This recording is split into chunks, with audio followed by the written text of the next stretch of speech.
Okay. Oh, thank you. Well, there you go. Let's get some information here. Perfect. Okay, so the meeting of the Monte Sereno City Council for April 16th will come to order. Please stand with me for the Pledge of Allegiance. I pledge allegiance to the flag of the United States of America and to the republic for which it stands, one nation, under God, indivisible, with liberty and justice for all. Roll call, please. I think so. Let's make sure. Present? Present. Present. Mayor Turner. Present. Terry, are there any changes to the orders of the day? There are none. So this is, okay.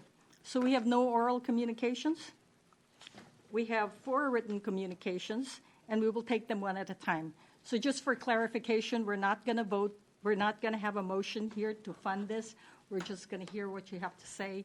You have 3 minutes, and then after our session where we look at the budget, then city staff will contact you or And- thereabouts. Absolutely. And just so it's clear to those persons in the audience who are from these different groups, the City Council holds its budget workshop on May 21st.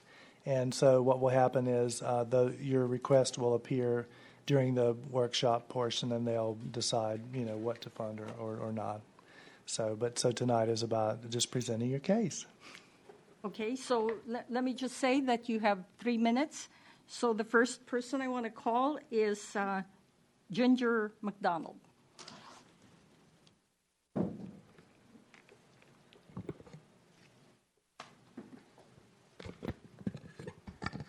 Thank you, Mayor and council people. Thank you so much for the opportunity to talk a little bit about the Los Gatos Morning Rotary's fundraiser. It's the Los Gatos Plein Air, and it's our 10th annual fundraiser. And basically, it brings art into the community in a total different approach. We use the plaza, and we have 27 plein air artists that come nationally, and actually one we had from Australia 2 years ago. But the event is very consuming as far as volunteer hours and the funding, so we look to Monte Sereno to be able to provide us with a little bit of support. The basic goal of the plein air event is to fund education for youth in the arts, music, science, leadership, and scholarships. And we've done so very effectively. Since 2004, we have given $500,000 away to these organizations, and they all look to us for checks of $3,000 to $5,000, $10,000.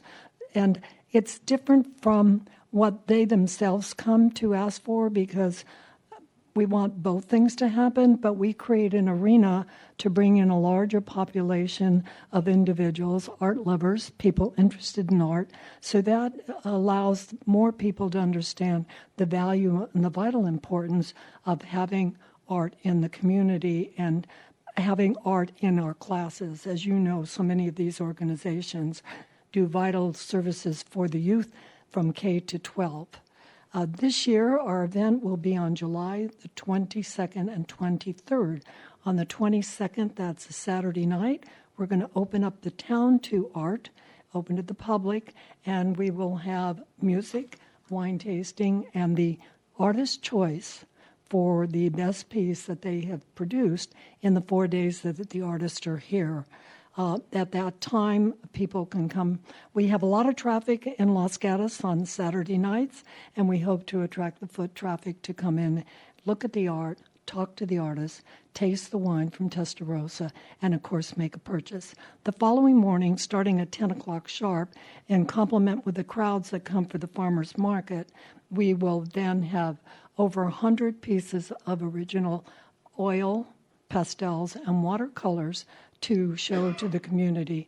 We expect at least 1,000 people to come and attend, browse for the entire afternoon, enjoy our Santa Cruz and Los Gatos wines, and kind of bring it to a close that evening. And so we hope that the City of Monte Sereno will be so kind in considering a $3,500 grant for us this year. Thank you very much. Are there any questions? Thank you so much. Thank you so much. Our next speaker is Jonathan Knowles of the Los Gatos Music and Arts. Hello, very nice to meet the new council members here in the city of Monte Sereno. My name is Jonathan Knowles, and I am with Los Gatos Music and Arts, and along with my partner, Terry Hope, the owner and founder 38 years ago of the Los Gatos Coffee Roasting Company, and 50 or so different volunteers from Monte Sereno and Los Gatos. We've, for 18 years now, produced 10 free-to-the-public summer concerts with local and international artists. And the reason we do it is because I'm a science and technology person, and Terry's a local business owner, but we believe in the arts. I believe you're a better scientist, architect, doctor, engineer, anything when you're exposed to the arts. And so we do arts education workshops and scholarships, and that's why we do it. We have a variety of local community sponsors because we want the community to be a part of our effort. Some large, some small, people like El Camino Hospital, people like Linda Lester, and others. Monte Sereno is a critical part of this community that we've built and continue to foster here, and I'd like to start by saying thank you for the support that you have provided over the years by participating, not only with your financial contribution, but there's a long history of Monte Sereno council members and others actually showing up and participating in our events. You have our letter for your process. Our request remains at $5,000 that we have been asking for, and hope you will consider doing that. But even if for some reason things are tight in Monte Sereno this year and you can't do it, I expect to see all of you at Jazz on the Plaza at least a few times. Come say hi to me. And then I'll stop there, put that hat off, and as one of the board members of the Los Gatos Monte Sereno Police Foundation, say thanks for your engagement there. Our community's safer because you guys participate in that community thing as well. It's great that our two cities, towns, whatever you want to call them, come together to do these kinds of things. Thank you. Any questions? Thank you so much. Thanks. Our next speaker is Teresa Bricker for the art docents of Los Gatos. Oh, two. Weren't sure how much time would be easier just to do one. So my name is Julie Ferrario. I'm the current president of Art Docents of Los Gatos, and Teresa Bricker is our incoming president. And so I wanted to take a minute to say thank you for the support you've given us in the past. The Art Docents of Los Gatos this is our 45th year. So since 1973, we've been a nonprofit organization that have brought art education to all the students in K through 5th grade and the middle school students. So both Dave's Elementary and Fisher Middle School is where we go. We work with the teacher that is the art teacher with the art docents, with the Los Gatos Union School District. She is on our committee and helps us look at some of our curriculum. So we're always looking at our curriculum and trying to update it. In this past year, we added a new lesson for 6th grade, and we were teaching it in the math class. And what we did is a lesson on big data art. And recently, I decided to share that at a TEDx speaking thing, at the Los Gatos High School. So we were excited about that. We're trying to reach out to the community with different clubs and letting them know who we are. Plus, at the high school, we work with the art teacher there. We ran a contest with the high school students at Los Gatos because it's our 45th year, and we had them students submit submissions of new logos for us. So we got a new logo this year, and it was one of the high school students. And then we also work with the middle school art teacher as well, because right now we are setting up our art show, which you have our poster over there, where we have over 3,000 pieces of art up, and we get it all up in one day, and it's up for the week. And so that's one of the programs that we do. Besides, we get into the classroom, and we teach over 550 art print presentations and over 130 workshops. There's about 40 plus volunteers, and we train a group every year, about 12 to 18 new docent volunteer community members. And it's a 10-week training program that we run so that they can go out to the classroom and be the teacher and teaching art. We also have one other big program, We bring guest artists into all of the schools. This year we had 3 different artists. We had Miguel Machuca from San Jose come in and speak to the middle school students about his art process and also his path through getting through cancer. We had 2 artists, Jenny Ward, who is an installation sculptor, and she came in into 2 of the elementary schools, and then also Fleur Spolador, who does recycled art in paintings, came into the other 2 elementary schools. And they're professional artists who also deal with children, so they're age appropriate for the groups. Thank you so much for your support. Any questions? Okay. Thank you. And Terry, are we missing, do I not have a card for the town of Los Gatos Music in the Park? They are not here tonight, but I will let you know that we received this request directly from the assistant town manager, Arn Andrews.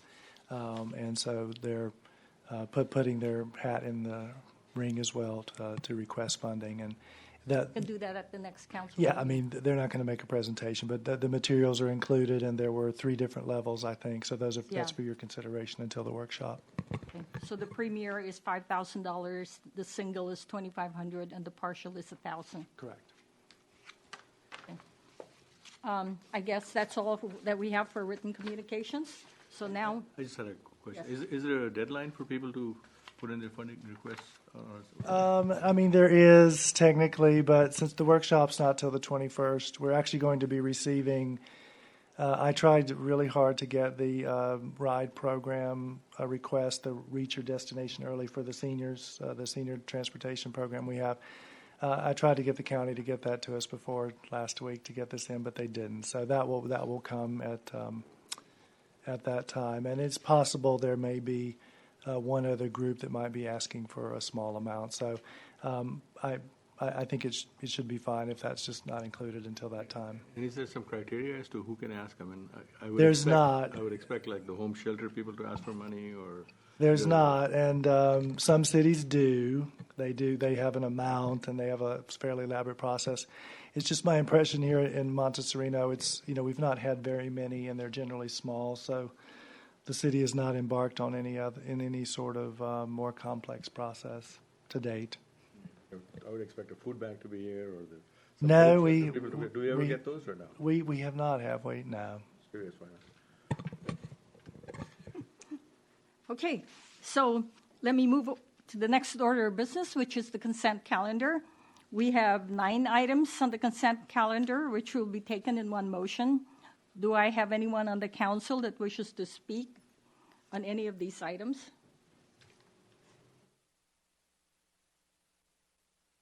No? So do I have a motion to approve these items? I have a motion by Councilmember Luthold. Do I have a second? Member Lawler.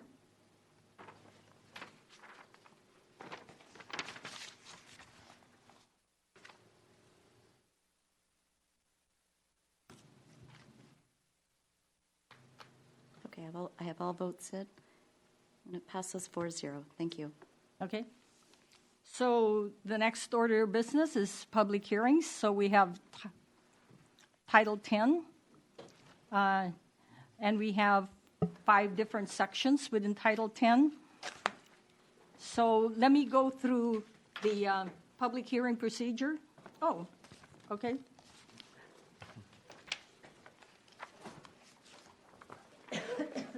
Before opening the floor to public comments, the staff will present a briefing on the item. And it's not, oh yeah, Jeannie's here. Expecting you over there. The council members will then be given the opportunity to ask questions and get staff to respond. Then I will call on any persons from the floor interested in speaking on this item. You will have 3 minutes. The council may ask for clarification when the speakers are all done. Then the hearing will be closed. The matter will be discussed and acted upon by the city council. And then at that time, no further comments will be permitted from the audience. So let me now open it to Jeannie. Can we have your staff report, please? Thank you, Mayor Turner and council members. It's my pleasure to be before you to present this package of zoning code amendments, and I'll kind of break them down into three kind of groupings. One is per the direction of council back in May with respect to review and consideration of modifying the rear and side setbacks for accessory structures inclusive of accessory dwelling units in the R18 zoning district. The other one is a proposal by staff to really address the lack of current code language related to fence height and location within the side corner setback on all zoning districts. And then the third grouping is really clarifications and kind of, moving existing regulations into the districts, their respective districts, to make it a lot easier for residents to understand what the regulations are and what is related to what they want to do. So again, as I indicated, that first one, came on the direction of council last May to look at the side and rear setbacks for accessory structures and dwelling units. There was a project that was looking to get an exception from 6 down to 5, and at that time, it was the consensus of council that, that setback made some sense, and why not we look into making it a permanent modification. So staff, in doing that, also recognized that, in the case of an accessory dwelling unit, which is a ground floor living space at 5 feet from the side and rear, it's staff's opinion that modifying the first floor setback for the primary structures, which has, again, living space, would make sense to have that be consistent with the dwelling unit, accessory dwelling unit side and rear setbacks.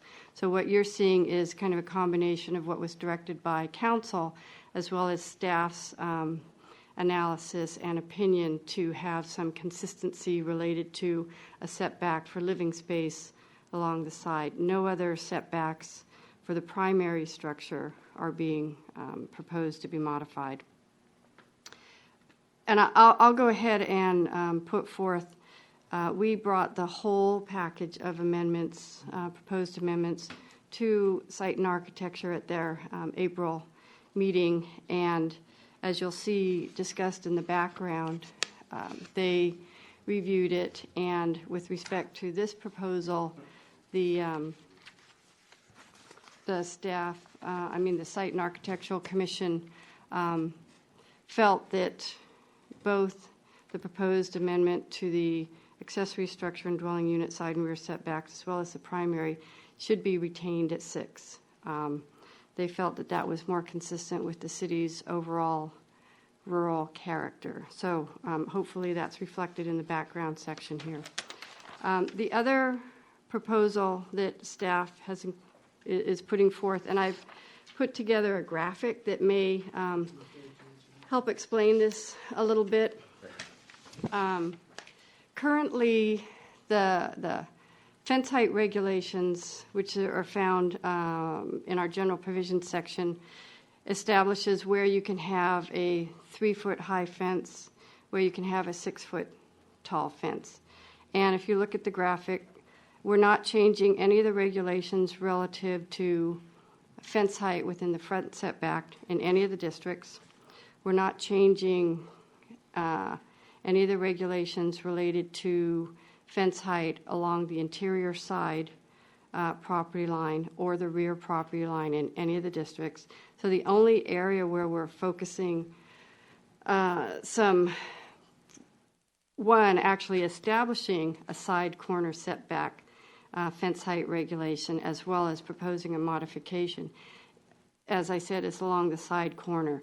So currently in the regulations, there's no differentiation between the side setback or side corner. So the city's practice has been to treat the side corner setback in all of the districts similar to how they treat the front setback, so limiting fence height to 3 feet.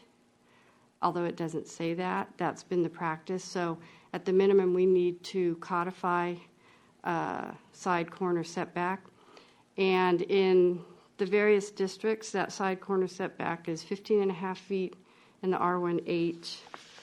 I think it's 22.5 feet in the R120, and then it's 25 feet in the R144. That, again, in staff's review, that tends to be, again, almost like 2 front setbacks on a property. There have been a number of instances where property owners have gone before Site and Architecture to get an exception to that, which is codified, that if they wanted to go higher than 3 feet within that side corner setback, they would go in front of Site and Architecture. Some want to go all the way to the property line. Some, it's a happy medium. Staff felt that, to reduce it a little bit so that there might be, some opportunity for property owners to regain that yard area for kind of what is either their side or sometimes they use it as their rear. And so staff's proposal is to shave off about 5 feet for the R18 or 5.5 feet and establish it at 10 feet. And for the R120, staff's proposal to establish the line at which you can have a 6-foot high fence is, let me find it here, 15 feet for both the R120 and the R144. So for one, we need to establish that side corner setback for a 6-foot high, and it's either at what the current side corner setback is for the district, or for staff's proposal is to give a little additional space so that they don't always have to go in front of Site and Architecture to get that, but to still maintain a reasonable buffer between the right-of-way and that 6-foot tall fence for an as-of-right placement of it. So for the R18, it would be 10 as opposed to the 15.5, and the R120 and R144, it would be 15 as opposed to 22.5 and 25. So and then the other proposed modifications that we've put before you really is to pull the current code language that's in our general provisions sections and place it directly in the respective district regulations so that the side corner setback is enumerated just like the front, the rear, the side, and side corner. So you don't have to go to another section. It's a little confusing. It should all be in one place. So that's what staff's proposing to do, as well as to pull into the various regulations the reference to the slope density formula when that's applicable, because again, we've included all of that in these summary sheets that have been used, I guess, for a number of years here, but it really needs to be front and center in the code language, so there's no confusion. And the other clarification that staff is putting forward again is, although it's referred to as covered parking in the code, it's understood to be enclosed parking. Again, it's referenced as enclosed in our summary sheets, but not consistent with the language in the code. So I'm proposing really to make the practice have that language consistent in the code. The other thing, again, is we have these lot frontage requirements that are actually found in another part of the code. We have them on our summary sheets. So again, pulling it all right in the district regulations. What's the minimum lot size? What's the minimum lot frontage? What's the front, side, rear, side corner setbacks? All of that. And then just simply when there's a reference to an accessory building, some people might take that literally, that it's just a building and all other structures. We don't say it. Well, again, it might sound repetitive, but to reference accessory building / structure so that those setbacks are understood to be whether it's an enclosed building or it's an open structure such as a gazebo or a trellis or whatnot. So a couple substantive proposals with some modifications, and then a lot of kind of clarifications and movement of language to where I feel is where it should be, so that it's a more easily understood code for property owners, designers, contractors when they're dealing with the information that they need. So with that, and again, going back to the recommendations, so as far as Site and Architecture's recommendation, like I said earlier, they were not in support of modifying the R18 accessory structure and dwelling unit, side and rear, as well as primary. They were not in support of that, but they were in support of all the other proposed amendments. And again, you have staff's recommendation, which is, covers the whole of the proposed recommendations.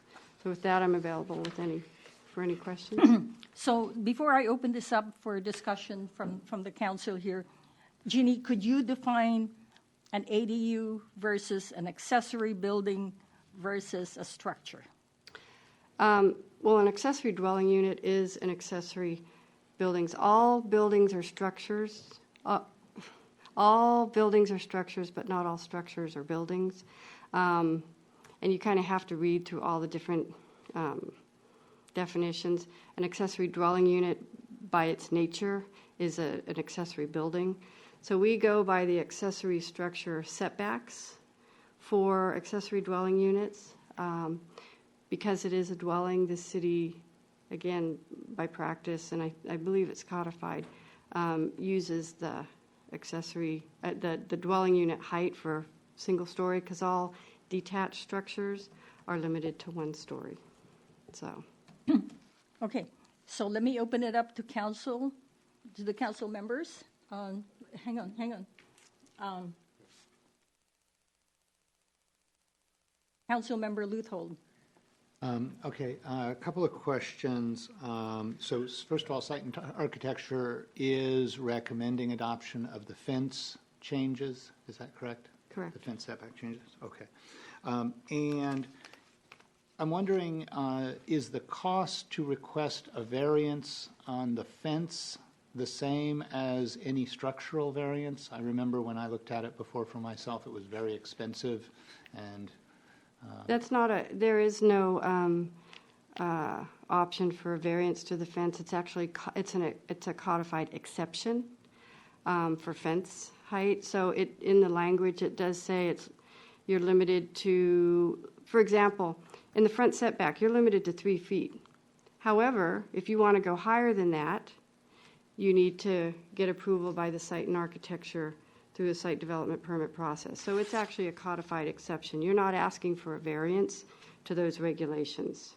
okay, So there is no fence variance in the town of Monte Sereno. Okay, so City of Monte Sereno. So, for example, if somebody wanted their 6-foot fence not at 15 feet or not at 10 feet, but because it was a corner lot, they wanted it very close to the lot line, that wouldn't be a variance request. That would be a Site and Architecture and then planning approval. Site development permit to allow for that fence closer than the basically as of right.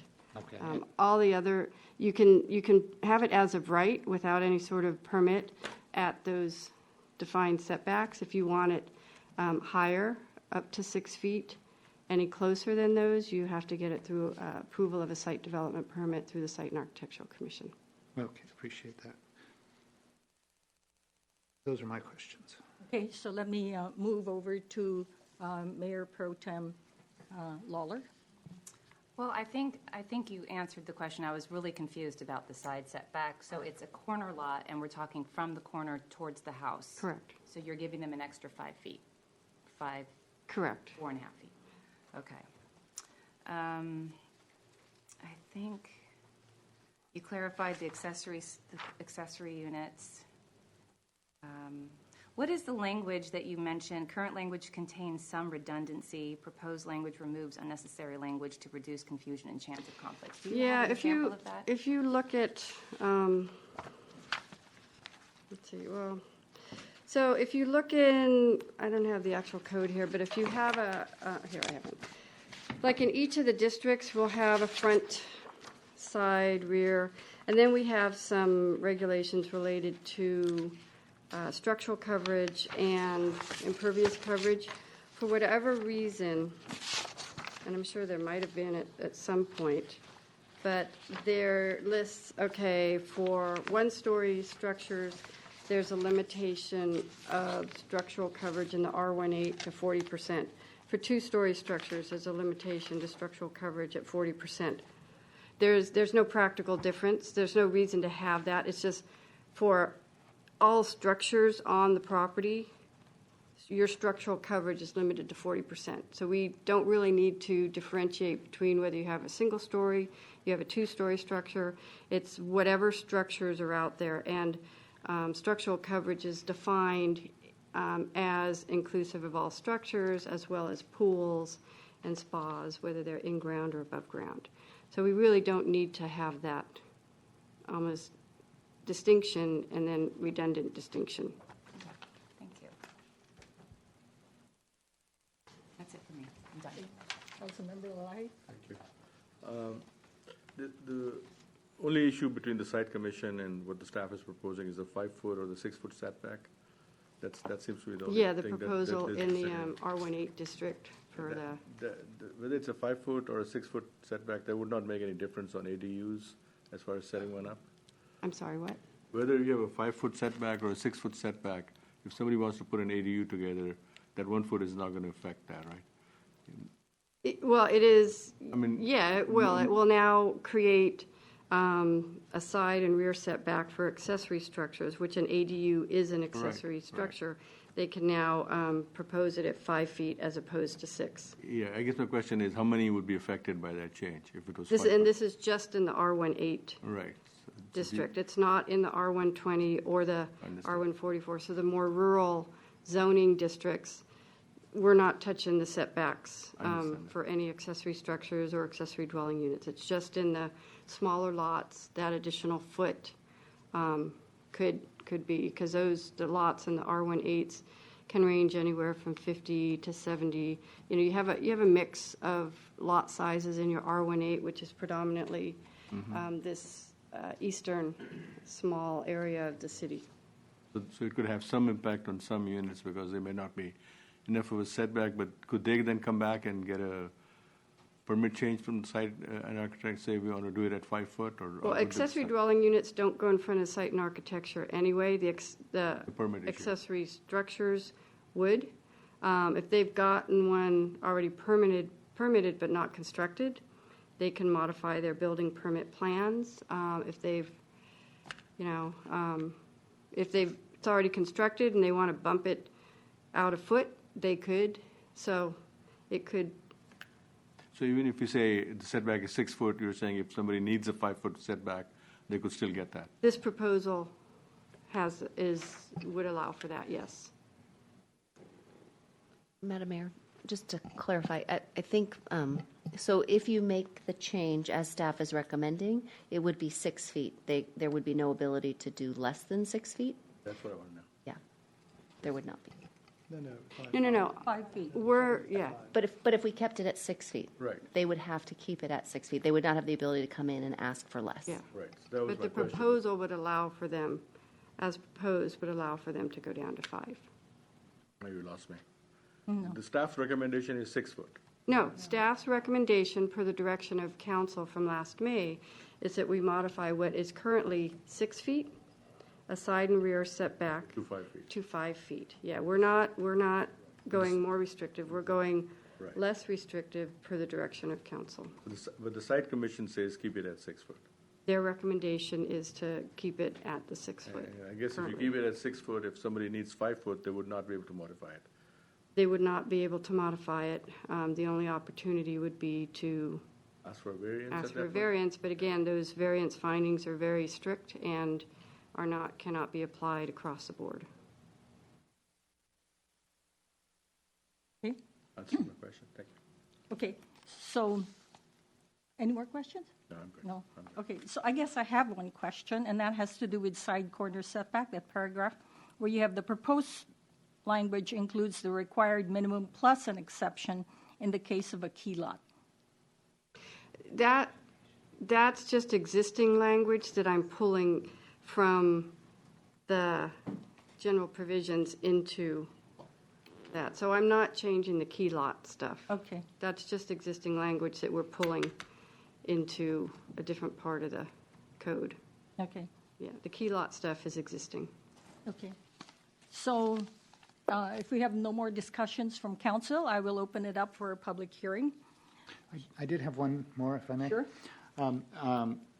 Jeannie, how many ADUs have we either got permits for or construction of in the R18? Do you know approximately how many ADUs have been built in R18 or are permitted? No.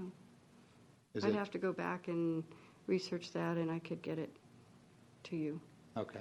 I will say that there are very few new construction or remodels that don't include some form of accessory dwelling units. They are very popular in some of the, I think detached is clearly a preference, but in some of the R18, we have some attached. There's one at Andrews and Mays, which is an attached one. So we've got a number of them, but exact numbers, I'd have to do the research. And there's been one variance request that went into that brought this to everyone's attention that took us under 6 feet. Is that right? There's, as far as the side and rear, Yes.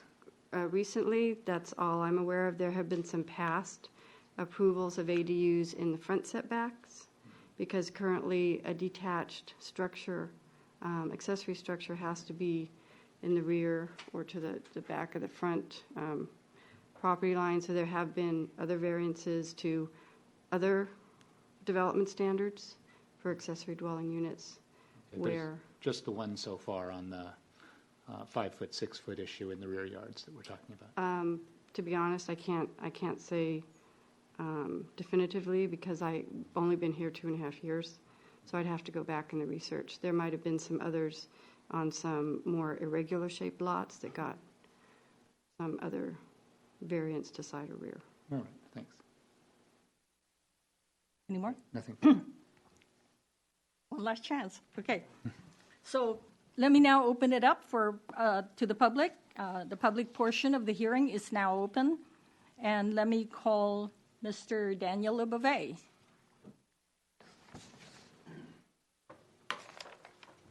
Hi, Dan LaBouvet, Arley Drive.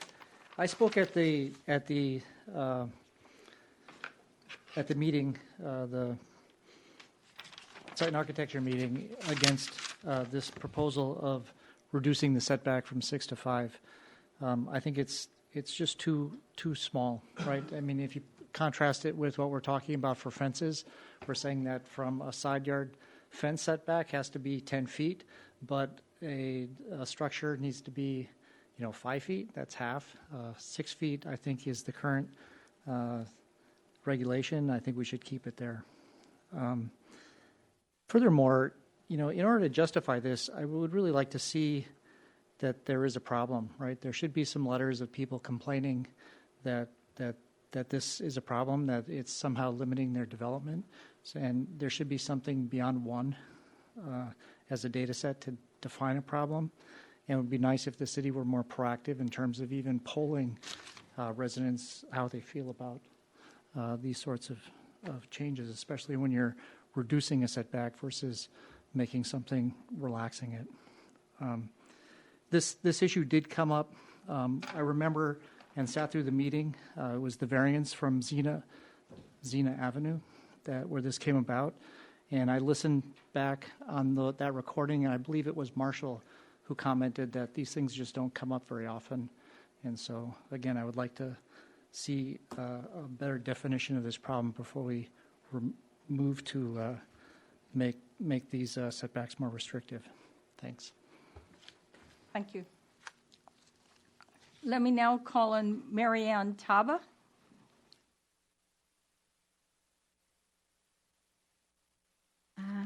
Good evening. My name is Mariam Taba, and I'm a homeowner of City of Monte Sereno. Actually, I'm glad today that you guys discussing the proposal to change the site setback in R18 zone from 6 to 5. Related to the site setback, I would like to point out that there is also a special situation for some lots in the R18 zone that needs your attention. These lots are fairly large, more than 20,000 feet, but are very long and narrow. They are about 70 feet wide. The current code, as defined in section 4.1, puts these lots in great disadvantage and makes it impossible to develop a good floor plan and attractive-looking homes on these kind of lots. Based on the current R18 code, each of the minimum front, side and rear setbacks shall be increased by 2.5 feet for single-story portion and by 5 feet for second-story portion for each 6,000 square feet that the lot exceeds the minimum lot size. Here I'm showing the example of a property with 26,000 lot size that is only 70 feet wide by 370 feet long. Therefore, the side setback for the first floor will be 13.5 feet for each side versus 6 feet for a standard or a small 8,000 square feet lot. And the side setback for the second floor will be 25 feet for each side versus 10 feet for an 8,000 square feet lot. Let us compare these two. Both of them are R18 minimum lot size with minimum 70 feet frontage. For on a 8,000 lot size, the side setback on sixth floor is only 6 feet, the second floor 10 feet. Then the max building frontage for the first floor will be 58 feet, and the top floor, second floor, is 48 feet, which is a good proportion, 58 to 48. Let's say now let's check the lot size, 26,000 lot size, R18, the same thing, minimum 70 feet width. The side setback is 13.5 for the first floor and 25 feet for the second floor. Maximum building frontage, first floor is 43 and second floor is only 20 feet, even less than half of the first floor. Let's check it with compare that to an R120 with minimum, that the minimum lot width is 100 feet. The lot of 20,000 lot size, side setback is 15 feet for the first floor and the second floor is 20 feet. The max building frontage, first floor is 70 feet, but second floor is 60 feet, which again is a good proportion, 70 to 60. As a result, the R18 lots that are narrow and long are very difficult to develop using a good architectural floor plan and elevations. The above rule is not reasonable and does not make sense at all. That in the same zoning, R18 zone, we can have a decent looking house on a small lot, but we cannot have on a larger lot. Any house with 43 feet width for first floor and only 20 feet width on the second floor will look like a barn to me at least. There is no right proportion between these two floors. Even based on R120 code, any additional 10,000 square feet lot, more than the minimum lot size for the R120, we need only to add 5 feet more to the side setback for the second floor. That keeps the floors with a good proportion to each other. I have also, I wanted to compare these two. That is, we can build something like this on R18 with 8,000 square feet, and we can build something like that for, again, R18, 70 feet, the same width and the same zoning, but like this on a bigger lot, even 26,000 lot. Ms. Taba, can you finish your sentence, and because you're past your 3 minutes limit? Okay. What I just wanted to say is on R18 site setback should be based on the lot width and not based on the lot area. And I have a suggestion how we can change it. I can pass it to City Council because it is less. Thank you so much. Can I do it right now? Yeah. You can give it to Jeannie. Okay, let me now call Cal Hoagland. Good evening. Thank you for listening to my thoughts here. I am an affected ADU owner about this 5 versus 6 foot setback. And the reason I'm affected by this is I had a failed survey done by a contractor that was later discovered. My next door neighbor is here with me, and we have an understanding that we are fine with the setback at 5.5 feet. I was probably the one that who brought up this question of 5 feet versus 6. No, Okay. I'm sorry. It was council's direction and then staff's analysis of stuff. Okay. I had heard that there was one situation where it was coming in there. I personally would like to have an opportunity to cure the problem. The house is built. It was discovered. It was an unintentional error that was later discovered through another survey. The surveyor has come back and said, we made the mistake. We've entered into an understanding with the other party, our next door neighbor, that the setback is fine. So I would like to find a way to find a solution to this in a way that isn't overly onerous to fix the problem. Now, I can understand a thought process of not wanting to have the exception run the rule, but I would respectfully ask the opportunity to see if there's a way that I can economically cure this. Thank you very much. Okay, thank you. Kirsten, do you want to make a comment for an existing structure for an ADU? It is existing, right? It was built under the most recent settled laws. It was 6 foot. We had it set at 6 foot based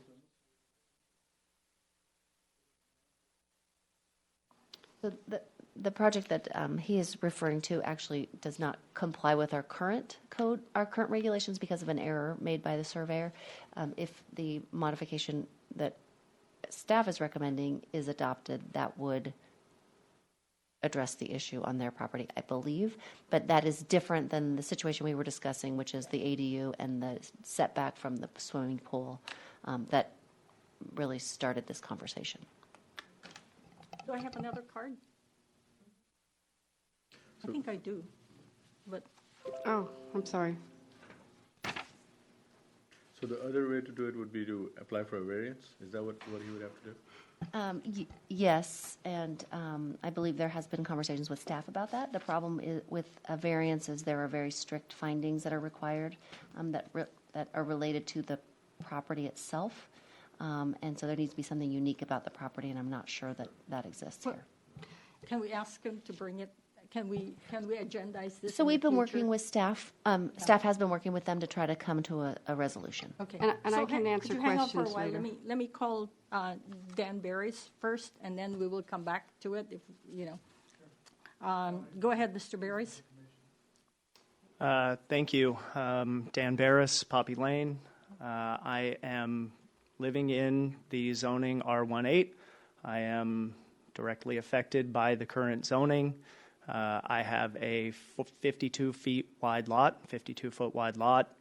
If I am to build on that, which I'm currently in the planning phase of building a home, the actual home would be 40 feet wide.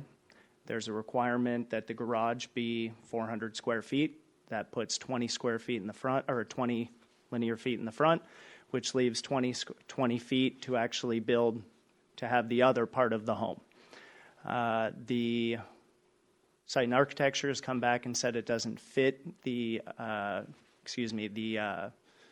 change in zoning wouldn't fit the rural nature of Monte Sereno. That area of Monte Sereno, I don't know if that really fits the rural aspect of Monte Sereno. We already have condensed housing over in those areas. It doesn't seem right that we would be subject to the same setbacks as some of the larger lots. We have much smaller ones, like I said. I'm on an 8,000 square foot lot that's 52 feet wide. It seems more important. I mean, if you were to go down from 6 feet to 5 feet on the sides, it doesn't seem like it would make much of a difference aesthetically, but being allowed to build something that's more aesthetically pleasing and not being all garage in front of your house seems like it might be better for the character of the neighborhood. So I am in support of the proposed change from 6 feet to 5 feet. Thank you. Thank you. Okay, so what I want to do is see if we have a motion, because somebody from the audience would like to speak. Mr. Hoagland, do you still want to speak? Yes. Okay, do I have a motion? Motion. Motion for what? To have him speak? Is this person already spoken? Yes, So Mr. Hoagland. right, so he's already spoken and provided his comments. His is a particular situation that staff is dealing with, and if depending on what the resolution is, it may come before you at a future date, but it is not on the agenda for today. Okay. So let me go ahead then. I don't have any more cards, correct? Okay. So let me now open it up to the council. And close the public hearing. Let me close the public hearing first. Do I have a motion to close the public hearing? I don't need a motion? Okay. So let me go ahead then and ask if there are further questions from the council. Yes. Councilmember Luthold? Yes, thank you.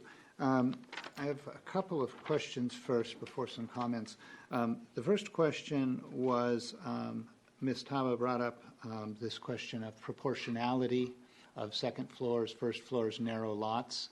Is that something that is in fact correct in her description in terms of what is codified here, and or are any of these changes changing something that exists on that? Or is this a separate issue that we may need to address if it's the case? No, the proposed changes before you do not affect what she's referring to, which is in the R18 zone for any lot beginning at 6,000 square feet, for each increment of 6,000 square feet over the minimum lot size, which is 8, so beginning at a lot that's 14,000 square feet, you have to increase the side setback by 2.5 feet on the first floor and 5 feet on the second floor. So you're, basically creating a narrower home on the larger lots that may still only have the same, frontage as other homes, as other lots, but it's just inordinately deep and existing.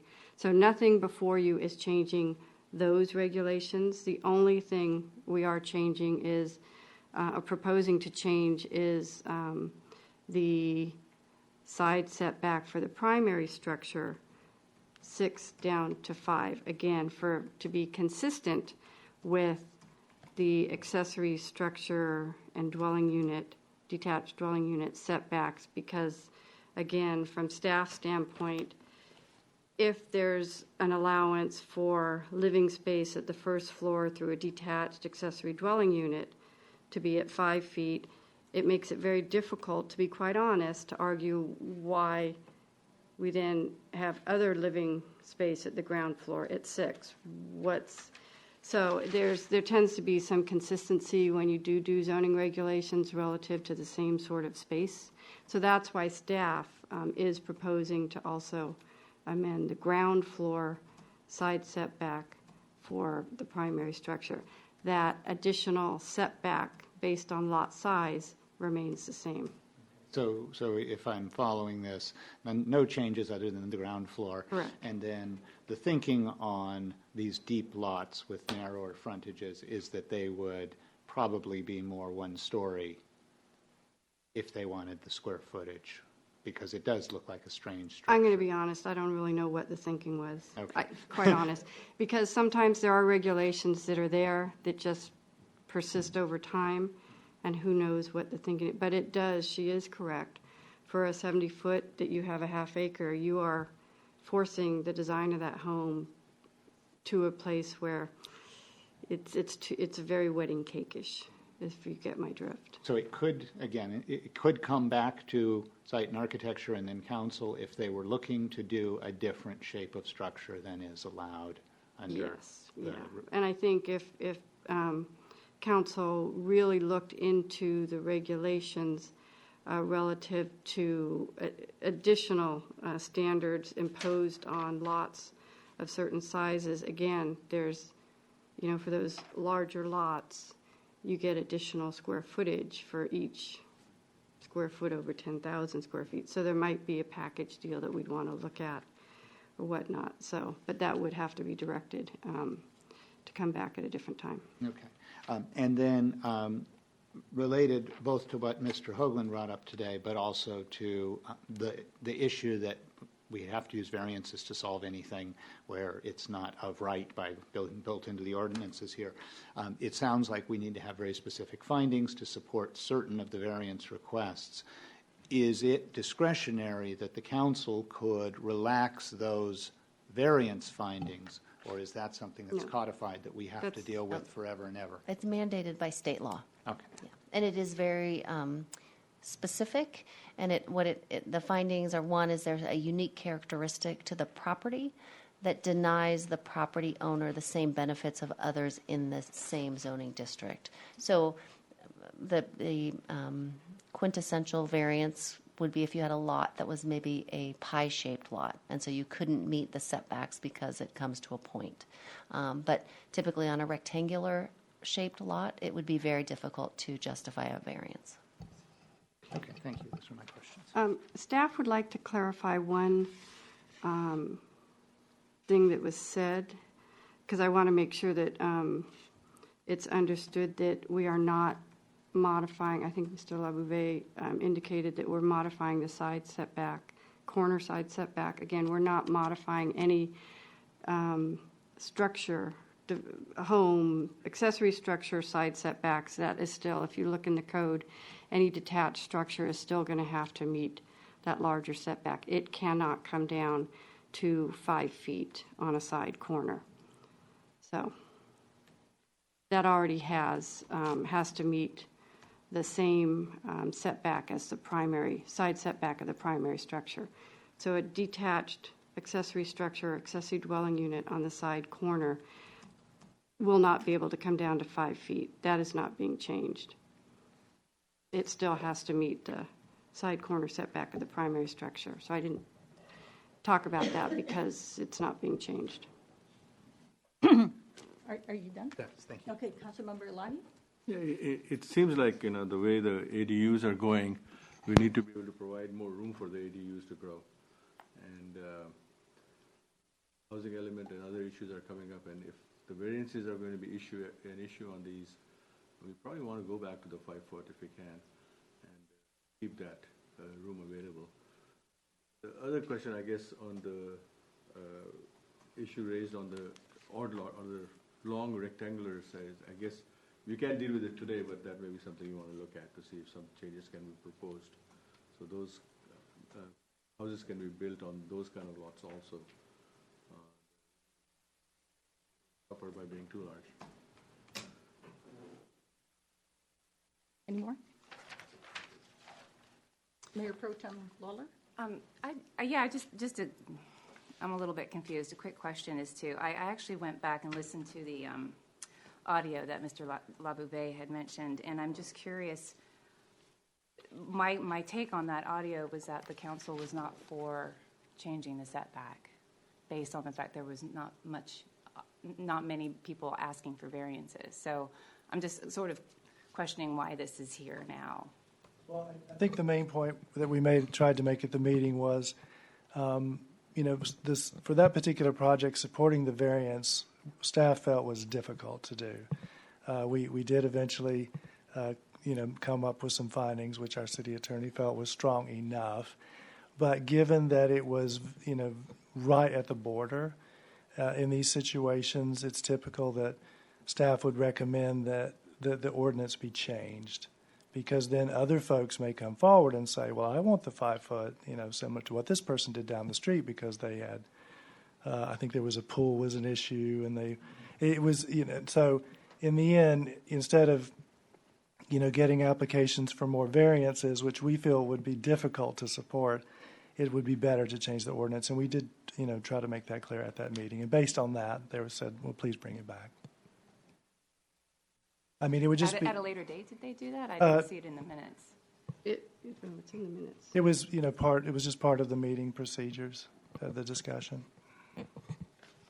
But of course, there's only one person on this council that was on that council, and so we have, new folks here. And of course, it's just a request to bring it back, and only because we were asked to do that, that was, why we took our stance as a recommendation. But as you can see in the report, we talked about in the site and architecture and their recommendation, and then we did provide you alternatives at the end to take a look at to see if you felt otherwise.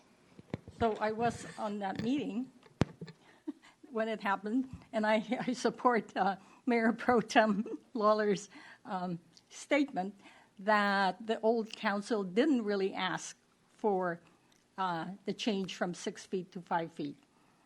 And what I want to see now happen is really understand the variance that you're talking about. So if we move from 6 feet to 5 feet, okay, and we create an ordinance around it, can somebody ask for well, if we don't move it, let's say we don't move it from 6 feet to 5 feet, can somebody still ask for a variance request? Again, they can, and I think if you go back to that request, it was a rectilinear lot, 10,000 square feet, plenty of space in the rear yard to place that structure elsewhere. However, the council felt that it was appropriate to allow it to go down to 5 and 5 at the side and the rear, which through the discussion was acknowledged that those 1 foot reduced setbacks were, appropriate for the R18, and because where was the special circumstances in a rectilinear lot that's 10,000 square feet that every other lot in that district or neighborhood could meet? So he could have asked to go down to 2 feet. Anybody can ask for whatever they want. It's whether through the analysis you can make those findings that are set out through state law that there's a unique circumstance with the property. So that's why in council's action, it was, in essence, through our discussion, acknowledging that where was the uniqueness, but really that those reduced setbacks of 1 foot down to 5 were more appropriate. And yes, staff, go back and research it and bring something back to us. I'm not looking to drum up a lot of work. But in doing that, again, if we're going to go down to 5 with those detached structures from a staff analysis standpoint, because the reason my proposal has to reduce the primary down to 5 is not because of an issue that's come up in another neighborhood, believe me. It's to reflect consistency in those proposed modified development standards. Simple as that.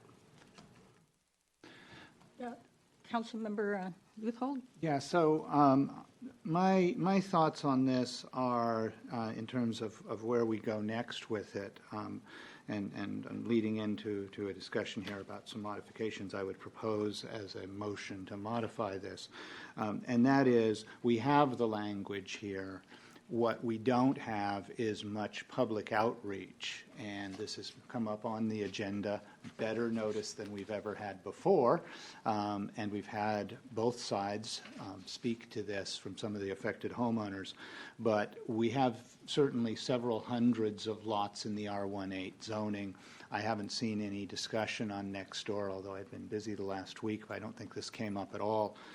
So I would be interested, we have the language in hand ready to go, but I would be interested in removing the language on this side, on the side setbacks for now from this ordinance, enacting the rest of it, and then surveying among the R18 owners and the people immediately around them whether this is something that they want or don't want before we bring this before the council again. So I would move to amend, if I have a second, to remove the language of the side setback and just hold this in abeyance until we get some more input.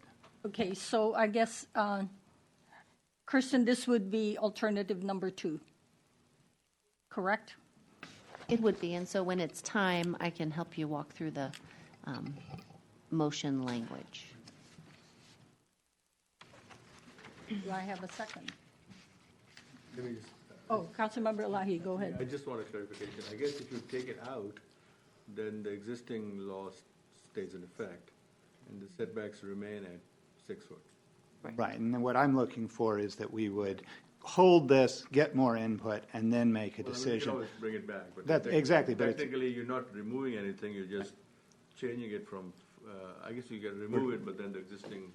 Right, existing law would stay, but I'm saying that we don't take this off the table, we get more community input and find out whether the R18 owners and people who are affected by this want this change. We heard from some R18 owners who said this was helpful to them, and if it is helpful to them and that's something they want and their neighbors are fine with, then we should be listening to them. But I've also heard from people who don't want to change any setbacks and want to limit development in the community.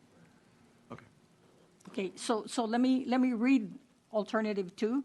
The city council would choose to approve the proposed ordinance with the exception of the proposed changes to the setbacks in the R18 zoning district as recommended by the Site and Architectural Commission. Is that right?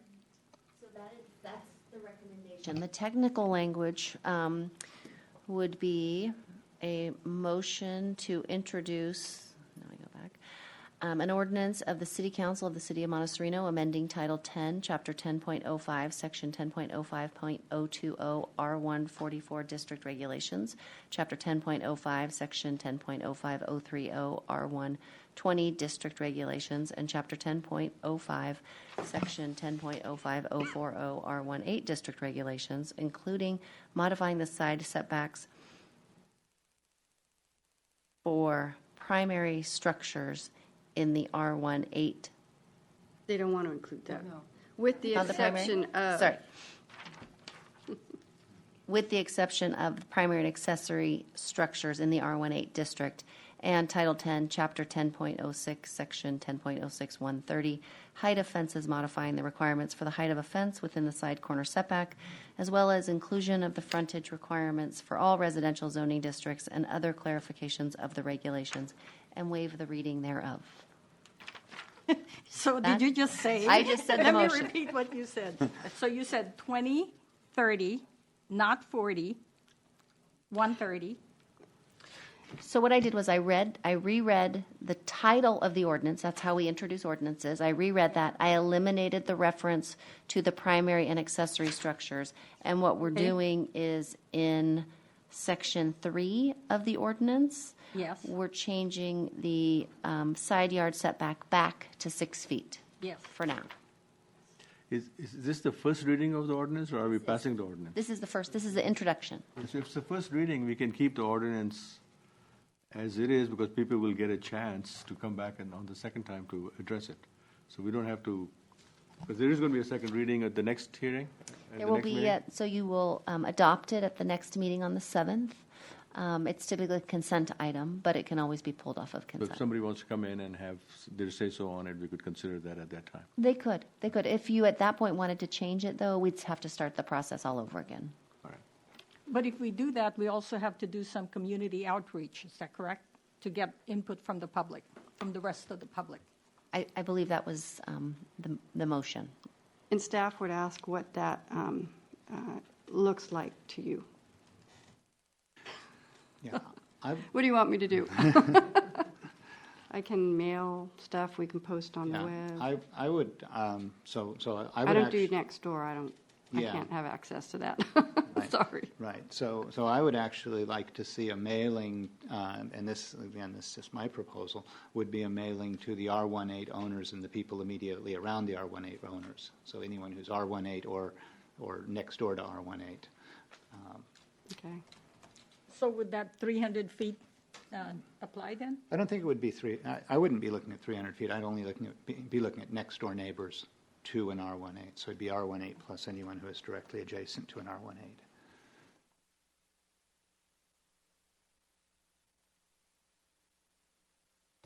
Again, that would just be my suggestion for who we should reach out to. We could also spur some discussion online and get some input about that. It sounds like a good suggestion. Yeah. But my recommendation again would still be to adopt without keeping the 6 foot, and then add the 5 foot back in if we get because it looks like it's cumbersome if we approve it at 6 feet. Then we stop it at 6 feet based on what we hear and start over. Seems easier that we would just do it in 2 steps. We do the first one, get this done and cleared through at the next meeting for the basic, and then we look at what we've got in input on the 5 foot at the next meeting probably, Yes. and then add that one more step because the language is all available to us. Yeah, I guess if in the next meeting you decide to go 5 foot, you'd have to go to one more meeting after that. You have to do 2 meetings after that? So what we would do, I would presume we would come back with the feedback. You would decide if you wanted to change it. If you did, we would then have to do, it's a public hearing, so it's 10-day notice. And then there would be the introduction at the public hearing, and then at the next meeting 2 weeks after that. And then the ordinance is effective 30 days after that. So. But we could modify the ordinance twice. I mean, we could do the modification group 1, finish that at the following meeting, and then introduce the modification group 2, finish that at the next meeting. Yeah. It would just be a brand new ordinance. Right. Just modifying that section of the code. And I think that would be our recommendation because there's a lot of things in there that are basically clean up, reorganization to try to make it much more user-friendly. So we would like to go ahead and have all those changes made. Okay. So, Kirsten, that last motion that you made, does that still hold? Mm-hmm. Yes. Okay. So, do I have a second? Motion? You reread the motion.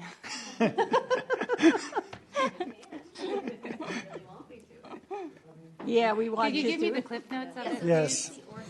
Basically, the ordinance as written, with the exception of removing the change to the side yard setback from 6 feet to 5 feet. We're going to keep it at 6 feet in the R18 only. So that would be section 10.05030. 30, correct. Okay. Got it. Okay. Okay, I have a So, go ahead. I have a motion by Councilmember Luthold and a second by Councilmember Lawler.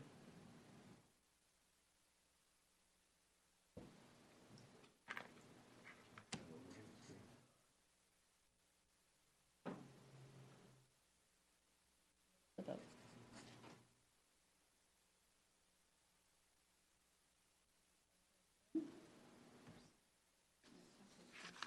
I'm sorry, 4-0.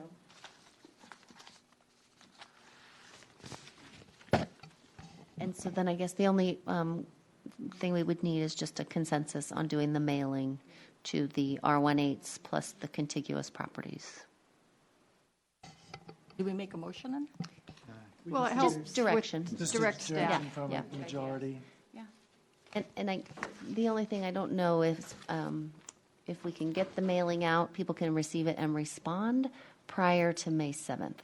No, that's That may be a definitely little not too possible. quick. Probably roll forward a meeting from there. And I'm not trying to make this hard in terms of what it is. If it ends up that it's easier to do a mailing that's broader to encompass No, well, these I mean, I neighborhoods. think I can grab all those properties. I think rather than, typically staff would put the information out there, I mean, come to the hearing, because for me to get 700 or 500 or 300, feedbacks, I mean, it's informing them, Right. letting them know when the discussion would come. I'm available for, ask questions and answers, and encourage them to, give their feedback to you, to the council, because it's really you all as a council, as opposed to me. I mean, surveys don't work well, but I think just getting their thoughts, and if this is coming back at the next one, I could get a mailing out with some information, and I could probably do some sort of graphic that helps them understand what is existing and what's being proposed, and then they can help you all And perhaps understand. we can also use a little bit of next door to, tell the residents that this is coming down. Yeah, we could take the same thing that we're basically mailing and on the city clerk and post similar stuff on Nextdoor, and we can e-blast it out as well. I guess should we be simply noticing it as a meeting item and inviting the public to give us their input and come to the meeting, not inviting them to send lots of things to No, city I think staff? that would be best. That So, makes so sense. I'll work with Jeannie on, we'll figure out a date to put it. This will take a little while to happen, so it's not going to be the next meeting. Yeah. So, but we'll work on that and get a date set. Okay? So can we now move to the next order of business, which is new business? We have two, so we're going to take it one at a time. The first one is we're going to establish the City Council Social Media Policy Committee and designate 2 council members to serve on the committee. Terry, do you wish to speak on this item or not? Do I have to? No? No, I'll just. No, this was at the meeting on April 2nd, the City Council requested that the creation of a City Council Social Media Policy Ad Hoc Committee be added to the agenda, and that's why we're bringing it to you tonight. As noted in the staff report, many jurisdictions have specific policies that their city councils has adopted, and it's very common now, but the City of Monte Sereno does not. So basically, the staff is recommending that you adopt a resolution establishing this ad hoc committee related to the City Council and the use of social media, and designate 2 council members to serve on the committee. Because it's an ad hoc committee, it does have to have a specific defined task, and what we noted in the staff report, and that's in the resolution, would be to research the policies of other local jurisdictions, and then to work with the city attorney on drafting a policy for consideration by the full City Council. Okay. So do we need to do a motion first to establish the ad hoc committee and then choose the representatives? Yes, you would Okay. approve the resolution and then name 2 people to. Okay, so let's have that motion first. To adopt the resolution establishing an ad hoc City Council Social Media Policy Committee. I assume there was no questions. There's no question. It's kidding. Yeah?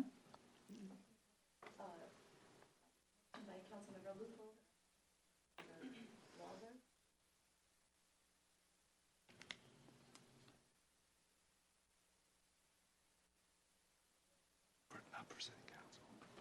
I thought I put that in there, but I didn't. Okay, so now we're going to approve 2 City Council members to serve, or nominate 2 City Council members for the committee. Do I have a nomination? I'd like to nominate Ms. Lawler to the committee. Oh, thank you. I'd like to nominate Sean Luthold. Okay, so we have 2. Who are the 2? Mayor Pro Tem Lawler and Councilmember Luthold. Okay. Need a motion to approve that? Yeah. So do I have a motion?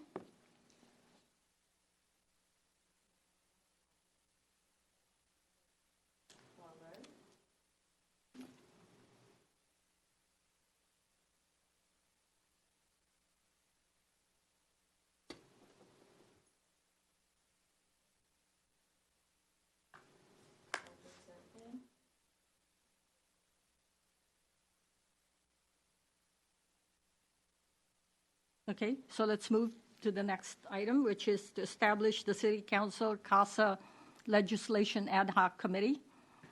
Terry, do you want to speak on this item? You can't say no. So at the same meeting, the City Council requested the creation of an ad hoc committee regarding state legislation that is associated with what's known as the CASA Compact, CASA standing for the Committee to House the Bay Area, to be placed on the future agenda, and so that's why it's on the agenda tonight. The staff report lays out what CASA basically is about, so I won't repeat all of that. There, of course, is a number of pieces of legislation that have flowed from the CASA Compact, and so the council, wishes to take a look at the legislation and, to be as informed as possible about it. So basically, again, an ad hoc committee would be created, and as you can see under the analysis section in the staff report, and the particular charges would be research the proposed legislation associated with the CASA Compact, including in particular SB 50 being considered by the state legislature, determine which of the proposed legislation could impact the city, work with the city manager on drafting a response from the city regarding the proposed legislation that could impact the city for consideration by the full city council, and determine what opportunities there might be for the city to partner with other similarly situated municipalities regarding a response to the proposed legislation. And those would be the specific charges. Amen. Okay, so now let's look to a motion to adopt the resolution establishing an ad hoc City Council CASA Legislation Ad Hoc Committee. Do I have a motion? I have a motion by Councilmember Leuthold. And a second by Councilmember Lawler.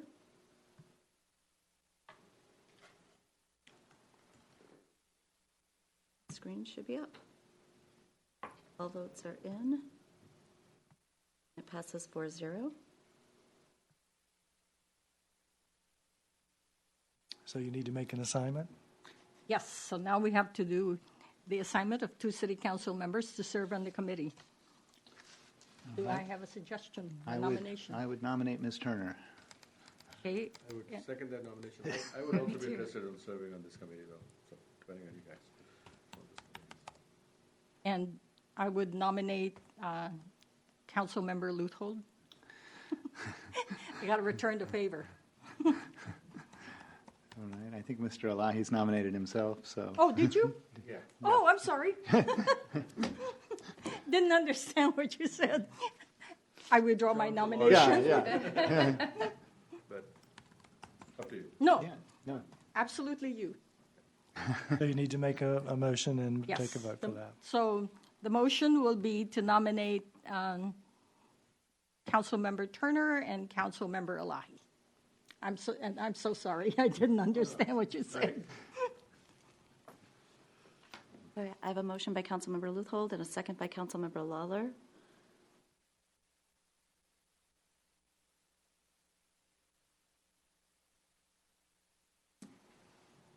All votes are in. It passes 4-0. Thank you. Okay. So the next order of business is commission reports. Is there anyone that wishes to speak? No? I do. You do. Very briefly, I know it's very late, but I attended the VTA policy meeting as the alternate. Mr. Elahi was unavailable. This is the policy board for Valley Transportation Authority that covers a whole lot with transportation, primarily buses, and a couple things to report back. One is April 25th is going to be their Get On Board Day. Take trains, planes, buses, bikes, carpool, foot, participation in some alternate routes to work or to your activities. I think we should consider getting that out either through city staff or a member of the council putting that up on Nextdoor to support the VTA's alternate transportation things. That's for April 25th that they're pushing for that. That's one item. And then the other issue is There was a lot of discussion, and the policy advice that we were voting on was related to the next network transit readjustments that are taking place with the primarily with the bus routes that are associated with the BART extension, which is going to be coming online at the end of 2019.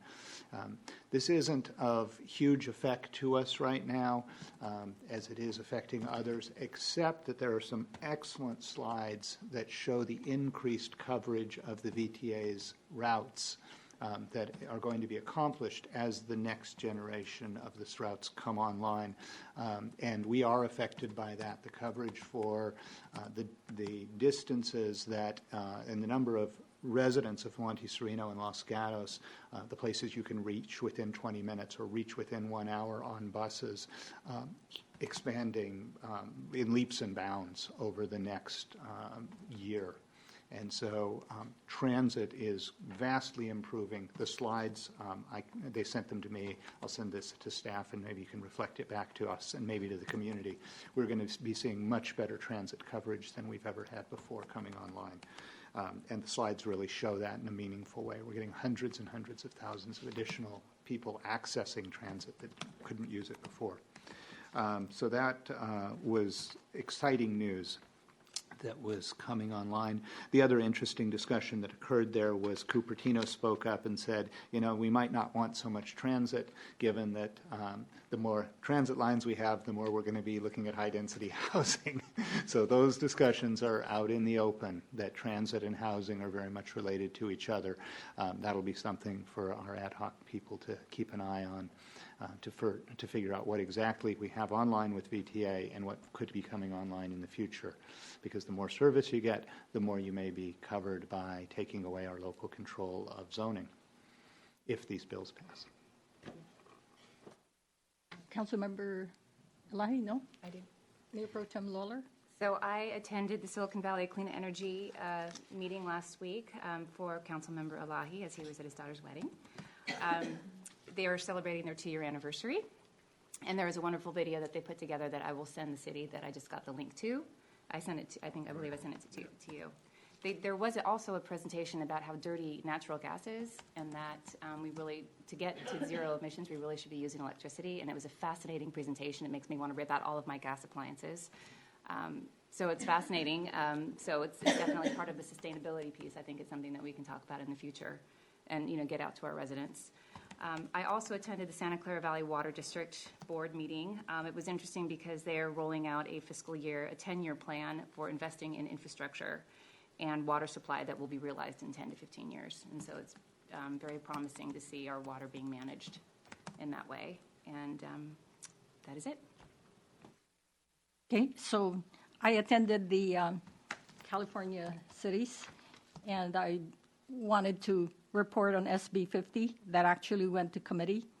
And the next date that we have to work on is April 24th. We have to have our statement as to how the city is positioned for each of the bills. There are 5 new ADU bills coming out. The California cities said they will not support 3 of them, and the other 2 are maybes. And the last date that we need to look at is October 16th, where Newsom will actually sign SB 50. So with that, let me ask council member comments. Is there anyone that wishes to speak? No? The next order of business is the city manager's report, and I see something on the board. Yes, I have 3 things. One is just a reminder to the City Council and the residents of Monte Sereno that next Thursday, April 25th, there will be a meeting of the Los Gatos Monte Sereno CERT and Neighborhood Watch groups. There'll be a presentation that'll be provided starting at 6 p.m. in the Los Gatos Town Council chambers.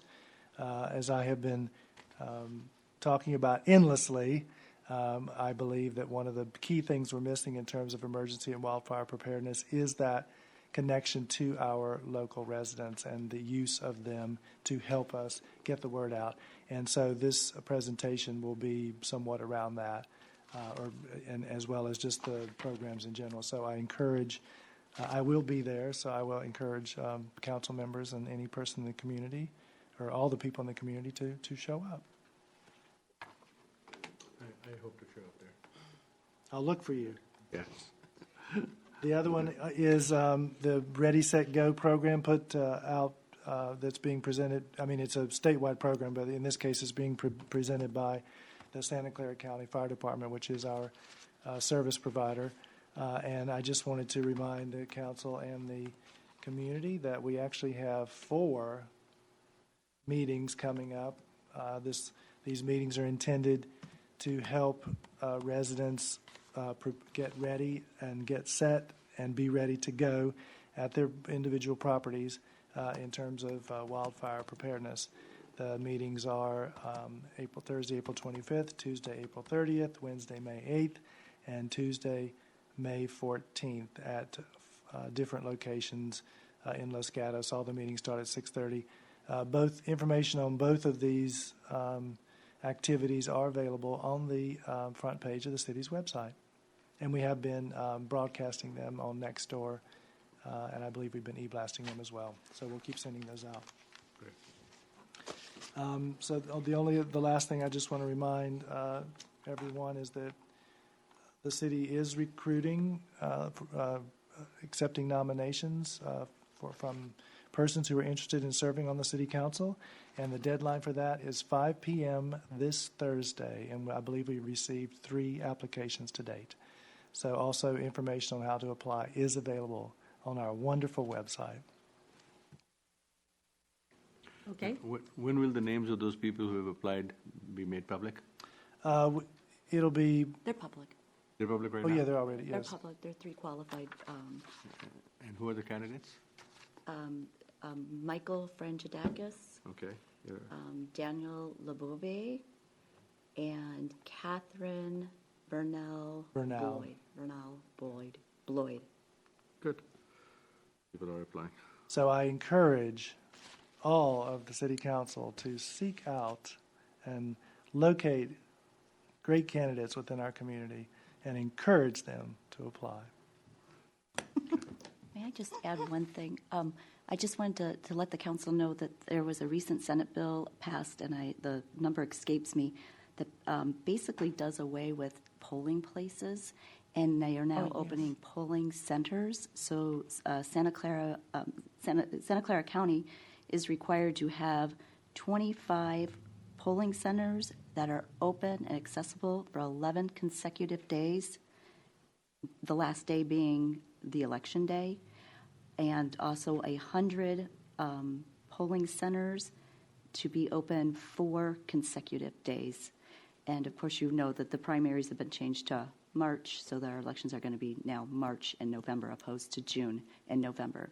So the city just recently received a call from the Registrar of Voters wanting to see if there was any place in Monte Sereno where one of these voting centers could be held. And so there's ongoing discussions, and we're getting some more information about that. So there will be more forthcoming information. Anybody on the council wish to put in their houses? Depends on the setback, I guess. They have certain size requirements and ADA requirements and that sort of thing. So It sounds like, I mean, the ones that we've used before was the church, First Baptist Church, and City Hall, correct? City Hall, right. Do we have any others that seem to match the possibility for consideration? Or is it really just those 2? Not that I'm really aware. The only thing I could think of is maybe the school, and you said the church. But I don't know. They have to inspect that, and they would approve that. I mean, it's possible that this room would still qualify. I don't see us being open for 11 consecutive days. 4 possibly would be doable. But I think the idea was to reduce the number of locations, but they're also making other changes, like everyone gets a mail-in ballot. Aren't there some other pretty significant Everyone changes? gets a what? I think everyone is going to receive a mail-in ballot now. So the whole idea is it's not to be more restrictive, it's just to change the focus of how you vote. Okay.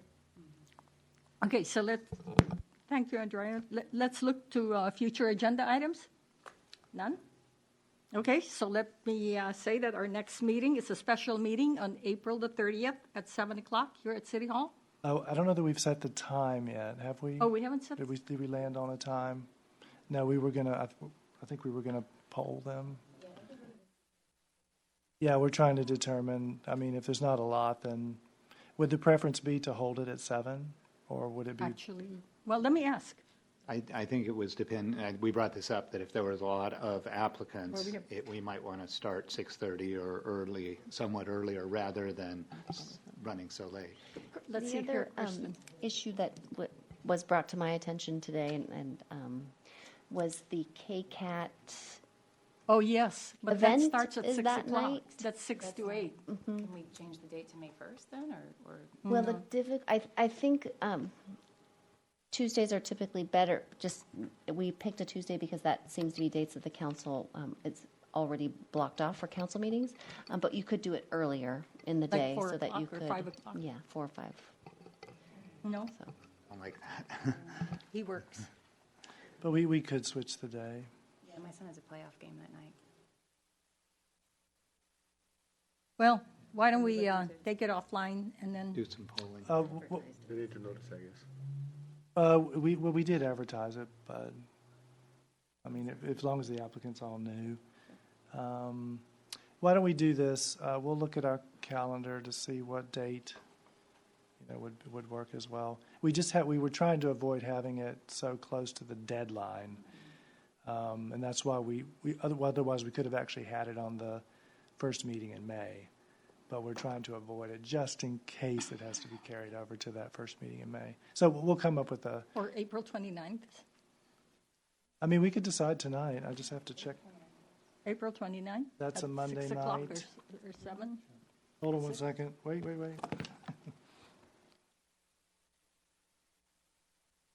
29th? Yeah. April 29th? Would that work for everyone? Okay, so our next meeting is a special meeting, April 29th, no time? Yes? I have a blue card for public comment. Oh, you have? Oh, on the SB 50 update. So sorry. But let's just finish this up first, please. So April the 29th will work? Yeah, 7 p.m.? 7? Or did you want to hold it earlier? 7's fine? Wait, yes, he's furrowing his brow. I'm trying to figure it out. I wanna be sure I listen to I'm him. okay either way, I think. So, I mean, You okay? yeah, either way, 7, 6, whatever. Okay, so 7 o'clock. April 29th, 7 p.m. So we will double check with all the applicants and make sure that they're available as well. Okay, so let me ask Daniel Lebove to do the SB 50 update, and I'm so sorry, I didn't see that. I saw this That's note okay. in I charge. didn't notice either that we had just passed through that. I'm happy to see that the ad hoc committee is being formed to address this issue. I just wanted to update the council a bit. I attended the Silicon Valley Housing Forum 2 weeks ago. There was representatives there from Livable, California, Sunnyvale, Pleasanton, Cupertino, and Palo Alto. Council members, you mean? Council members, right, but they were not representing official capacity. They were there and made disclaimers that they were representing themselves. It was quite informative discussion. I think I was the only one there from Monte Sereno. I think that I met one other gentleman from Los Gatos. I think the conclusion here is that there's quite a bit of misinformation around SB 50 floating around, and I think they're intentionally trying to commingle affordable housing with some of the provisions that are actually in SB 50. And I think that needs to be quite deliberately addressed in a very factual way. I know on Palo Alto site, if you haven't done so already, on the Palo Alto site, I would encourage everyone to go take a look at Eric Filseth's State of the City address. It's posted on YouTube, and he also has a detailed presentation around that. He took a very data-driven approach, used a lot of data from Silicon Valley 2019 index, which is just loaded with city data for all of Silicon Valley. He also took data from a affordable housing Santa Clara civil grand jury findings and actions that actually us as a city, we need to respond to. So I would encourage you to go take a look at those data sources. I think that Palo Alto is really taking, it's very quite clear at a city level what their strategy is, how they plan to approach the problem, and their level of governance is just is quite good. The Eric Philsett is quite a good data-driven executive from business side, so he has a very good way of dealing with those things. I think that in general, SB 50, it increases constructions of apartments in residential areas, which in Monte Sereno we're not so in favor of, removes the local government controls, doesn't really address the problem of affordability. The major focus is really on market rate housing, not affordable housing. So we really need to separate that as a core issue. Who are the benefactors of this legislation? It's really developers and big business, and really harms kind of low-wage workers in the community. Really exacerbates all of the traffic, parking, and pollution from commuting. The loss of socioeconomic diversity. More people will be displaced as we keep attracting more people to the valley with high-paying jobs. Just increases the housing.